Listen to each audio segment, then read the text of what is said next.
tubasanze Karusi aho mwejeje kwimbura amafi menshi nuko ikibazo cya mbere kumbe rero nivyo mwaraduganiye Tanganyika abanyakarusi jewe bwa mbere naho numva batwenga abanyepolitiki naje nkiri umunyeshure ngo umunyepolitike mubi ngo aza kuvuga ivyo adashoboye ngo ibaza ngo umuntu yavuze ko azoduga aratanganyika yego cyeravuga nawe yatanganyika ntiyoduga umunsi umwe nari ngaha ku murima haruguru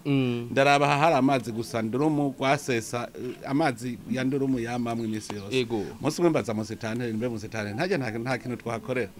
ngo hakorera ikintu uri burime ntibikunda je hajya nzohakora ikintu hanyuma nca ndatango none urabona ko gisigara ikibazo kirati narabonye uwundi musore umwe yagize Tanganyika muhira rero wewe yakoresheje amazi y'imvura yitwa Wilbert hariya mu Giheta yarayidoganye usanga amafi muhira kandi akoresheje amazi y'imvura kuvuga yuko none Tanganyika cyo dukeneye amazi nibirimo sifi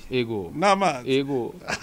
none ko bikunda none urabona ko gisigara ikibazo kirati nabitanguye mu 2011 neza none atangwa kubaka kwimba ntikwani no kwimba kuko yari nigize inyuma amazi ndaba ingene no yatandukanya hamwe n'ayandi mugabo urabona ko bariho ndi ku musozo burya rero ikintu gitanguye ubona utangura ntuza aho uzohereza mu gikuru no kugira iyo uja kavuga uti je nkeneye ko bizogenda uko kana yuko byotuma bino binga masisi